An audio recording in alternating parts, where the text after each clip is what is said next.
Welcome in, everybody. Thank you for joining us here on In the Circle here on Facebook Live, presented by SFBN. I'm your host, Ari Bluestein, and we have some live PIAA softball updates for you. We've got scores from earlier. We're going to go through all of the classification brackets, and we're also going to give you the updated scores and also kind of recap what happened with District 1 and District 12. But right now, we're going to try and bring in our man, Dave Ciccoletti, normally my co-host. He's out on location at Lions Park out near Kutztown, PA, watching the Bristol versus Fairfield game. Let's try and bring in Dave right now. Dave, can you hear me?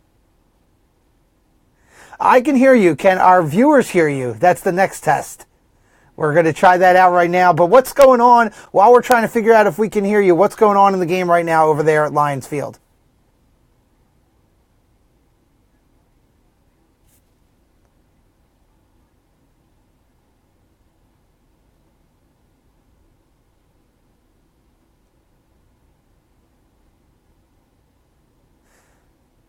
All right, so we're not sure if we can hear you, Dave. I did hear you. I know Bristol, they're up 2-0.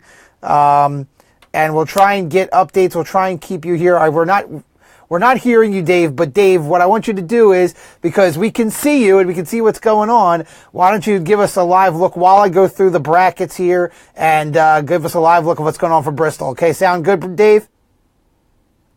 Okay, great. All right, thanks so much. So, sorry we couldn't bring in Dave. He's live on location today, but we are going to try and get at least a live look. I think you're seeing it right now on your screen.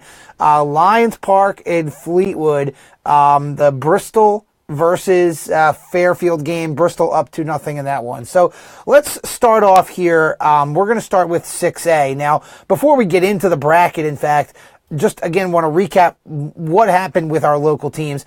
District 1 in the first round went 8-5. Not bad. And some of the District 1 teams played each other, like Council Rock North beating Avon Grove. But District 12 going 0-10.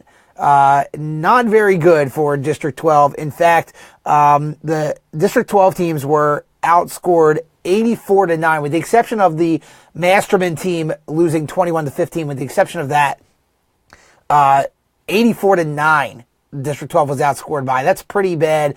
Bonner Prendy had the closest game. They lost 4-3 in the 4A bracket. But all the District 12 teams, all the Catholic League teams, public league teams we've talked about here on In the Circle, they're out. So let's get into the brackets right now. We're going to start off in 6A. As we mentioned, Council Rock North, they advanced with a win over Avon Grove. They are going to take on Hazleton. That game, originally scheduled to start at around 6 o'clock, probably is going to start around 7:30 because there was a game earlier in 5A. We'll get into it. That went into 10 innings. So all the games got pushed back a little bit. You're taking a look at your 6A bracket on your screen right now. And this is updated because we have up-to-date scores. Chambersburg knocked off Perkiomen Valley 3-1. And then Hempfield, the District 7 champ, advanced with a 5-0 win over McDowell. So Perkiomen Valley falling in that game, unfortunately. So the only District 1 teams left in 6A are Springford. They lead right now 2-0 in the top of the 6th inning. So hopefully the Rams can hold on and advance to the semifinals. And then they'll, of course, await the winner of Council Rock North and Hazleton. And then also Avon Grove lost in the first round. As we mentioned, they lost to Council Rock North. Those are all of our District 1 teams. St. Hubert's, they got knocked off big time, 16-1 in the loss to Springford in the first round. Let's jump now down to 5A. As we mentioned, there was a game that went 10 innings earlier, and that was the Donegal-Abington Heights game. Donegal wins it 6-5 in 10 innings. So what a game that was. Now, they would have played the winner. Donegal would play the winner of Lampeter-Strasburg versus Bishop Shanahan out of District 1. Shanahan unfortunately loses that game 5-4. So Shanahan gets knocked off. Now the other District 1 team below in the bottom half of the bracket, Interborough, they're playing right now. They're down 4-0 in the 7th inning to Cedar Cliff. So that's not looking good for Interborough right now. And then you can see bottom of your bracket, West Allegheny, the District 7 champ, advances with a 5-3 win over to District 6 champ, Central Mountain. So Donegal, Lampeter, Strasburg out of District 3, and then West Allegheny out of District 1. And it looks like now going to be a third team out of District 3 with Cedar Cliff. So Not really looking good for District 1 in the 5A bracket. Now in the 4A bracket, we'll jump over to there now. The District 2 champ, Tuckahonock, with a 15-4 dominating win over Eastern York. They would play the winner of Bangor and Upper Perkiomen, the lone District 1 team in the 4A, and unfortunately Bangor wins that game 8-4 over Upper Perk. You go down the bracket, all the games are completed. The District 7 champion, Yo, with a 11-0 win, and then Mount Pleasant, in a battle of District 7s, they win 5-4 over Bell Vernon. So no local teams left in 4A. We mentioned Bonner Prendy. They lost in a very close game, 4-3 to Eastern York. So, unfortunately, they go down, and now all the local teams out of 4A. Let's jump on down right to 3A here. Now, 3A, we had District 1 team Doc Mennonite defeat Masterman, the District 12 champ, 21-15. What a shootout that was in the first round. And then they took on Pine Grove, the District 11 champ. Absolutely no match. 17-3 was the score. Pine Grove will play the winner of the District 2 versus District 3 champ, Mid-Valley and Brandywine Heights, respectively. That game is starting right about now in Allentown. Jumping back down a little bit, you take a look at the bottom half of the bracket. Phillipsburg, Osceola with a 6-2 win over Deer Lakes, and then South Park with an 11-0 win over Elwood City. Kind of a surprise there, with the third place team from District 7 knocking off the District 7 champ in that big of a fashion. So no local teams left in 3A. Are you kind of getting the theme here of this in the circle? All these teams we talked about all year, they're going down at the state level, unfortunately. 6A looking pretty good. 2A looking pretty good as well. We're going to get into 2A now, which is basically a live bracket because, Bristol is taking on Fairfield as we speak. We heard it from Dave Ciccoletti, our normal co-host, who's live on location. He had Bristol leading 2-0 after the first inning. They're going to take on Minersville. Minersville with a 5-2 win over Holy Cross earlier today at Lions Park. Minersville crushed Conway in the first round, 13-0. They get the 5-2 win over Holy Cross, the District 2 champ. Then you take a look down the bracket. Games are done. It's all District 7 down in the bottom half of the bracket. Chartiers, Houston with a 4-3 win over Fraser. And then Southside with a 7-2 win over Seton LaSalle. Again, all those teams from the Pittsburgh area in District 7. So essentially you're going to have an Eastern champion against the Western champion here. Minersville is going to take on the winner of Bristol Fairfield. And then the winner of that District 7 battle will advance to the 2A championship. And then finally, we'll show you the 1A bracket. Only one local team was in the 1A bracket, and that was Faith Christian out of District 1. And they were blown out by Williams Valley, the District 11 champion, 11-0. So they go down. Earlier today, all those games, finals. Williams Valley, who beat Faith Christian, they advance with a 6-2 win over Northeast Bradford. Myersdale, the District 5 champ, knocks off Glendale, the District 6 champ, 15-2. West Green, the number 1A team ranked in the state, they had a tough take with Claysburg Kimmel out of District 6. They won 3-1, but Claysburg Kimmel, very solid team.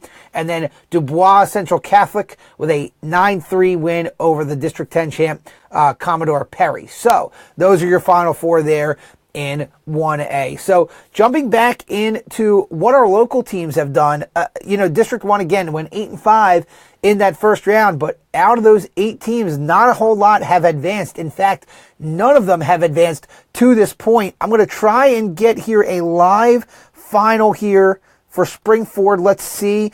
Actually, the game has not gone final, but Springford did add 3 runs in the top of the 6th inning. So now in the bottom of the 6th, they lead Liberty 5-0. So that's looking pretty good for the Rams. Should they advance, they will take on the winner of CR North and Hazleton. Again, that game is probably going to take place around 7:30. That game is going to take place right after that Springford game finishes. Let's see if we can get you an Interborough update. That is a game going on in progress right now. And that game has gone final. Interborough falls to Cedar Cliff 4-0. So Cedar Cliff advances as I'm filling in my bracket right now, and they will take on West Allegheny. So all the District 1 teams, they're gone in the 5A bracket. So 5A, 4A, 3A, and 1A. All the local teams are out. We've got Bristol as the hope here in 2A, and then in 6A, it looks like Springford is going to advance, although the game is not over yet. And then we can hope that Bristol has and advances as well. I want to remind you, thank you for watching In the Circle here on Facebook Live. You can go to our website, www.thesfbn.com, to find out everything about SFBN, past episodes of our TV show Varsity Voice, all of our past broadcasts, our fresh content. We're going to put up some great stories to continue on here through the spring season playoffs, baseball, softball, lacrosse. We've got some great stuff from earlier in the spring and basketball season as well. And of course, our broadcast schedule. We don't really have anything going on right now because we're at the state level, but we're starting to put together our fall broadcast schedule right now. So make sure you check that out along with everything about SFBN. I'm not sure if we could bring in Dave Ciccoletti for an update. We'll bring him in a moment to try and get at least a live picture of what's going on. And in fact, I just got a text message from Dave Ciccoletti. 2-2 is the score now between Bristol and Fairfield, and I had a chance to talk to Dave. He was giving me some updates. He actually just commented as well that it was 2-1 Bristol. Now it's 2-2 tied early on in that game. And when I was talking to Dave via Skype before we came on air here, he said that, Fairfield didn't look great in the field, but looks like they had some offensive firepower to keep up with Bristol. So we could be in for a slugfest here at Lions Field in Fleetwood up near Kutztown, PA. So we'll continue to keep you updated there. So most of the results are in here. The one game that hasn't started at all is that Council Rock North game. Springford, that game should go final shortly. We just mentioned Interborough losing to Cedar Cliff, and then Bristol. So a lot of these games, a lot of these semifinals are set in these softball brackets. They will go on Monday. So as long as at least one of our local teams moves on, which Springford looks good right now, and Bristol and Council Rock North pending, we will be back on the air next week with another postseason edition of In the Circle. And we'll see if Dave Ciccoletti will be in studio. If not, maybe we'll bring him on, satellite. We'll try and get him on for you. But he is on the ground, live on location. And again, his latest update was it was 2-2 Bristol and Fairfield. And I'm looking at the Springford update, and still in the bottom of the sixth right now. So that is your update, and we went through all the classifications, all the brackets, and I'll tell you one thing, these were the most updated brackets in the entire state. Not even Max Preps. No. Nobody had these live updates, these live brackets that you saw here on In the Circle. So if you missed the brackets that we put up, immediately as we finish, the replay will be up on our Facebook Live channel. So make sure you check that out. Our brackets will still be the most updated in the state. So thank you to Dave Ciccoletti for giving us the update. Unfortunately, we couldn't bring him in and couldn't get his sound. I want to thank Julian Bellman, our director and engineer. I'm Ari Bluestein. Thank you for watching In the Circle, presented by SFBN here on Facebook Live.